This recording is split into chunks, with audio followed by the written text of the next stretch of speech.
who violated their own constitution by secretly allowing the U.S. to station nuclear weapons in Japan during the Cold War. So this was the payoff.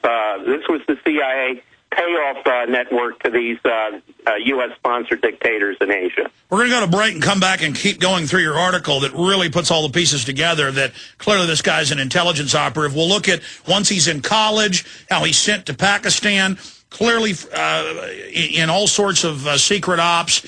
I mean, this is extremely clear. But also, if you really study deep intelligence, it's normally a family affair, because then the whole family's connected. There's the peer pressure of the family. You can never leave. And so we see that pattern throughout history at the highest levels of intelligence. We'll continue to look at Barry Soetoro, a.k.a. Barack Obama, the president, on the other side of this quick break with Wayne Madsen. You've got to read the report. Look at the photos. It is extremely damning. It's all at Infowars.com and WayneMadsenReport.com. Bottom line, before we go through more of the history, more of the evidence of this, what type of asset is Obama? What was their plan? Because he was nested at the highest level, both sides of his family, at the biggest foundations that themselves created the CIA. The way I read this in my past research, it appears that from very early he was put into the highest level schools being developed for where he is now. And anyone who remembers the movie The Manchurian Candidate, that's exactly what they were trying to do in that movie, setting somebody up. But in this case, it looks like it was the CIA that had their own Manchurian Candidate and groomed this individual for higher office, and he eventually got it. Now, one of the things that I found was some CIA files from the 1970s referring to behavioral science work being done by the Central Intelligence Agency. And one of the universities, and this comes from Richard Helms, the director himself, one of the favored universities for behavioral science work, and let's face it, that was out of the Office of Science and Technology. That's MK-Ultra. That was Dr. Sidney Gottlieb's operation. One of the favored universities for this research was the University of Hawaii, where Barack Sr. met Ann Stanley Dunham. And so you're saying he was trained in mind control, or he's under mind control? Oh, I don't know, but I mean, we know what MK-Ultra was. It was extreme behavioral modification. Yeah, the L.A. Times reported the Unabomber, Theodore Kaczynski, was in that program. Well, another university, some of the other universities mentioned in this were Yale, MIT, University of Michigan, and UCLA, and the University of Hawaii is singled out as the fifth favored university for this work by Richard Helms. Now, this work was done through the Advanced Research Project Agency, which was working, the guy, Lieutenant Colonel Kibler with the U.S. Army, was working on things like remote viewing. You saw the movie Men Who Stare at Ghosts. That was what that was all about. So it was a multifaceted project that but it was all into this weird, bizarro stuff. Well, for me, the cherry on top, and we haven't covered 10% of the evidence in your article, is that the way they hide all his records, the way he goes right into college but is never there. He's all over the world. He's in hot zones. It looks like they were training him in all sorts of, in-the-field training from a very early age. Well, the CIA front company in Honolulu actually came up with a false corporate history, said that they had been doing business in Hawaii since it was a territory. Everything was faked with that particular company. When the company went bust and accused of being a Ponzi scheme, where have we heard that recently? Certainly we have with Stanford. We heard it with Enron. And here we had another one, and BCCI. So here we have an early example of the CIA setting up this financial firm to make these payoffs out of Honolulu. And when it goes bust, the innocent investors are all defrauded. And Grandma's running it. Well, she's working at the Bank of Hawaii, which is laundering the money. She's running the escrow account at the Bank of Hawaii, which is where the agency is placing the funds to transfer to their boys over in Asia, these dictators and these favored politicians. I would also note that AIG, which he bailed out, which was started by Ken Starr's great uncle in Shanghai was also a CIA front. Doing the same thing in Asia, from China to Japan to Korea and everywhere else. Well, look what Top Secret USA confirms what you'd already reported on for years. Close to 1 million secret private spies in the U.S. alone with the highest security level. That's 1 out of 300 Americans.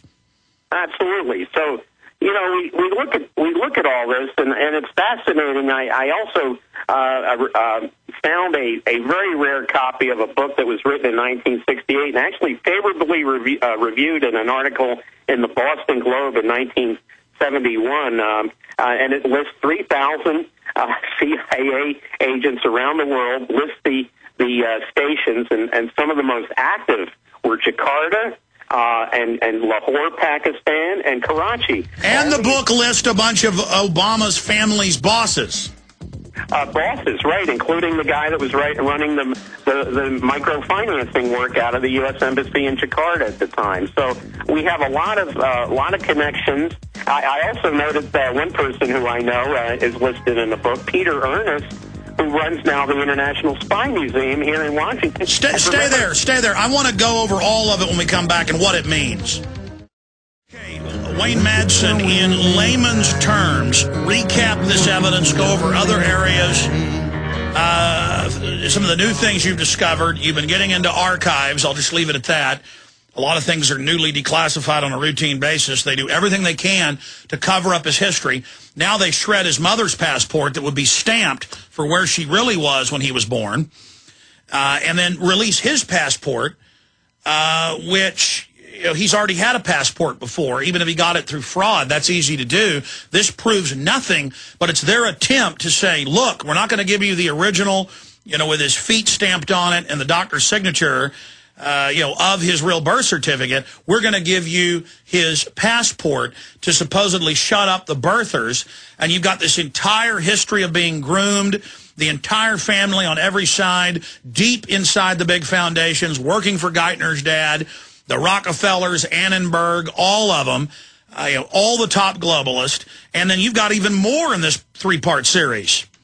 Well, you know, we go back to February of 2008 and the big U.S. State Department passport scandal, where some contractors working for a company called the Analysis Corporation were caught looking into Obama's passport files. Now, that company at the time was headed by John Brennan, who used to be with the CIA, came up with a lot of this rendition program under Bush, and now he's the Deputy National Security Advisor. How convenient. You know, they said, oh, well, Hillary and McCain's passports records were being looked at. I think that was a diversion. That was you know, make it look like they were going to involve him. I think the fact is they were going in to see exactly what Obama had, if anything, with the smoking gun as far as his passport files. And I was getting ready to say before the break that one of the names in this book of 3,000 active agents during the late 50s and 60s is Peter Ernest, who's now the director of the International Spy Museum. And remember, Obama took his 2 daughters to visit the Spy Museum. Everyone said, now, isn't that a little odd? Why would he take them there? Well, maybe it was old home week for him. So what does this mean to the American people, Wayne, to have someone who clearly was manufactured and put into power? I mean, obviously they can blackmail him, but that's not even needed. He's just completely controlled. Well, yeah, I think that's the problem. He should have, look, presidents and vice presidents or senators or members of the House do not require security clearances. The mere fact they're elected, their staffs require the clearances, but they do not. But that job falls to the press to vet these people, and the media failed miserably during that campaign. On what I reported out of Chicago with his private life, and now with this, his background with the agency, this was all available back in 2008, and no one, you know, pursued it because everybody was listening to this brilliant orator. And, you know, beware of these brilliant orators. History is replete with them, and they've turned out to be nothing more than demagogues when they've gotten into office. We know many cases of it throughout recent and even ancient history where that's happened. Continuing, there's a lot of other areas of your detailed three-part series that we haven't covered yet. Kind of recap it, get into some other areas and connections we didn't go over. And then when we talked last night, you said you're still doing more research. There's even more, that there's mountains of this, and just every place you turn, CIA, CIA, CIA, CIA. Well, let's look at his father, Barack Sr., who was brought over in this Airlift Africa project. Now, his mentor in Kenya, who was assassinated in 1969, Tom Mboya, basically selected Barack Sr. and others over more qualified candidates. And I've got a very obscure Reuters piece from London in 1960 where one of the opposition leaders in Kenya says, wait a minute, some of the people who were passed over had better academic qualifications, better certificates than the people who were selected. Well, it's obvious why they were selected. They were selected, and in the case of Obama Sr., he's married with a kid and one on the way already in Kenya when he arrives in Hawaii, and he marries Obama's mother, who's just graduated from high school. It's very clear that this was some sort of a CIA operation to get those two together. You got to wonder what kind of parent would put their own child up for auction because the agency finds it's important to do.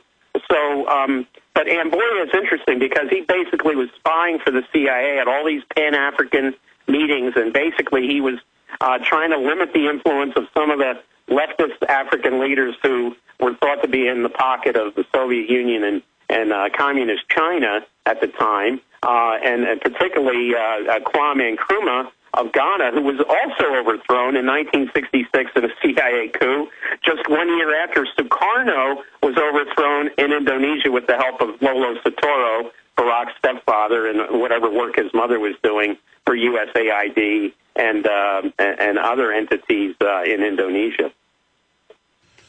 Now, we talked last night, and I said, it seems to me that they knew that they would build him up as this messianic leader, and then they study societal movements, individual psychology, mass psychology. The architects know that he would then not deliver the milk and honey and the restored economy and the end of torture, the end of wars, with his advisors and who put him in power. They were always planning to not deliver any of his promises and then politically destroy him. And you concurred with me, so I want you to expand on your view. What was their plan for Barry Soetoro, a.k.a. Barack Obama, and what is their master plan encompass for the nation and for their front puppet? More balkanization, more division, selling Africa on AFRICOM or AFRICON being set up. I mean, what's the overall program with Plan Obama? Well, the CIA regularly uses people who are called futurists. Now, this isn't the weird kind of thing where people look in. These are subject area experts who try to look to see where technology, where politics, where population, where demographics will be 20, 30 years into the future. And they seek to steer it. They seek to already know what people are going to want to do, where culture is going to bring them, so they can be pre-positioned to dominate those systems. That's what Google is. So if we go back in time to 1960, we're looking at the CIA looking at the demographic changes of the United States. Increasing African-American population. I don't think they really banked on the increase in the Hispanic population. Obviously, that came later. But well, wait a minute. It's come out that the Ford Foundation, billions, Bill and Melinda Gates, tens of millions, to Mecha and La Raza, Ford Foundation going back 60 years, creating those groups. Right. Well, I think the one thing, because of the civil rights movement, they were looking at, look, Martin Luther King was the leader of the African-American movement, the people in this country. He broke with Johnson in 67 over Vietnam, steered very hard to the left, and as a CIA, I'm sure said, God, we can't, if we're going to get a leader, we can't have a Malcolm X, we can't have a Martin Luther King Jr., we have to make sure that when we have one, in line to become president, somebody that we can basically control. Let me back you up.